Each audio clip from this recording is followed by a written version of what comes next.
Hello，大家好。今日呢一條片咧就係一條比較上互動啲嘅片嚟嘅。咁首先我會開一個資產，再同大家逐步拆解究竟我係點樣做交易嘅，我思考流程係點樣嘅。首先Assets 嗰度入翻 GBP NZD，然後就揀翻3月4號 end day 你可以隨便都得噶啦。之後你入到嚟就去翻1小時圖，然後喺呢一個 moment 大家可以暫停咗呢條片先嘅。咁有幾個練習俾大家做，到底佢嘅 supply and demand 喺邊度咧？同埋佢嘅 liquidity 係喺，而同埋佢重要嘅 liquidity 喺邊一個位置？想俾少少時間大家暫停呢一條片去做咗先。而你做完之後可以打開呢條片去睇下我嘅諗法同你嘅諗法係有冇出入。OK， 大家翻嚟之後睇翻呢個答案。首先我哋喺呢個 swing 啦，會見到佢係破咗近期呢個高位啦，所以呢一個位置做一個 break of structure 嘅。然後佢好明顯就係呢一段趨勢嘅回調段啦。而比較靚嘅 supply and demand 喺呢度咯，呢度有個 demand zone，而呢一個位一個有幾 fresh 嘅 liquidity， 呢度都係一個好靚嘅 liquidity， 而加上成段趨勢咁啱佢就喺個 discount zone 嗰度有呢一個 demand 出現，咁所以我會偏向喺呢一個位置掛一個 limit。我哋用翻呢一個 website 嘅 function 啦，睇翻上面高位，然之後睇下究竟點啦。OK， 而家入咗個 order，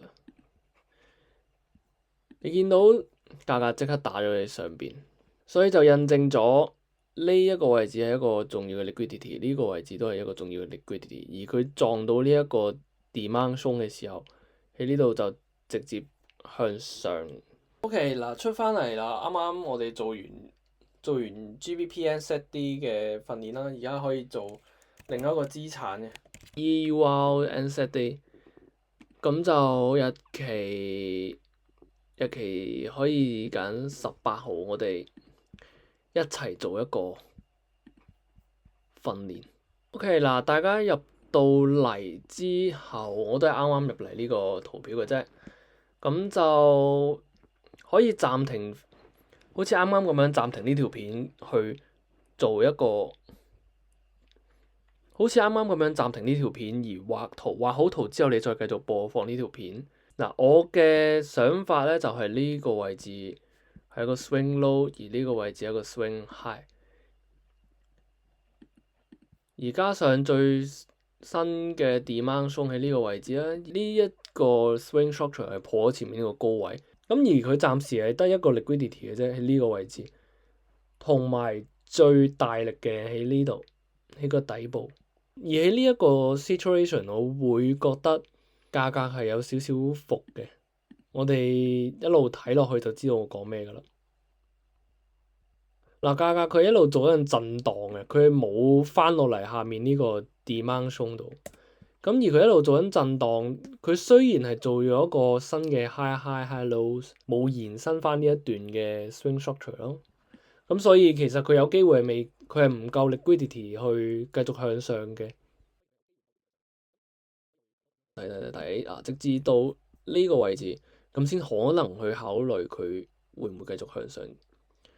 但係其實對於我嚟講，呢一段嘅趨勢，佢係突破嘅，但係我會偏向佢洗多一次呢個位置啦。如果唔係嘅話，呢一段趨勢都幾 fit 下嘅，所以如果佢洗落嚟，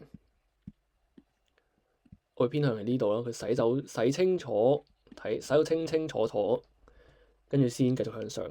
我哋繼續睇下啦。就如我啱啱所講啊，佢呢個價格係呢個成段嘅 liquidity 得呢一個位置，加上佢一路做一個盤整嘅格局，佢冇一個好新好靚嘅 liquidity 出現。佢有喺呢度嘅，佢洗完之後向上頂翻住上面呢個 supply area， 到最尾佢係洗走埋呢個底部成段嘅食晒成段嘅 liquidity，跟住而家喺呢個位置做一個反應咯。OK，大家翻到嚟之後見到其實呢一段 structure 喺下面洗走咗下面嘅 liquidity 之後向上突破咗呢個內部結構，而佢依家係做一個 high lows high high。咁而喺呢一段 swing structure， 我會見到下面呢度有個 demand 鬆啦，而佢最 fresh 嘅 liquidity 喺呢個位置，加上喺下面呢一個位置，咁就睇下佢會唔會落翻嚟呢度啦，而會唔會繼續延續翻前面嘅升勢啊？OK， 而呢一 trade 佢向下啦，打咗個 stop loss，咁唔緊要嘅，都係嗰句練習就係要錯。我相信喺呢度會有人同我睇到唔同嘅睇法嘅，歡迎大家喺 comment section 度留言，大家一齊做一個交流喺呢度。咁佢向下打咗呢個 stop loss 都有佢嘅理由嘅。咁好明顯而家仲係一個 supply 鬆做主導嘅一個 swing structure。你見到呢一段嘅 swing structure，佢回調翻到呢一個 supply 鬆，再做一個，再喺度 take 晒呢度嘅 liquidity 之後向下啦。其實跌嘅理據都合理都充足嘅喺呢度。條片就嚟到呢度啦。如果大家都中意呢啲訓練影片嘅話，就喺樓下 comment 話我知，或者你其實同我嘅睇法完全唔同嘅，歡迎喺 comment section 度一齊做交流。睇下我哋會唔會慢慢建立到一班中意交易嘅觀眾啦。我哋下條片再見，拜拜。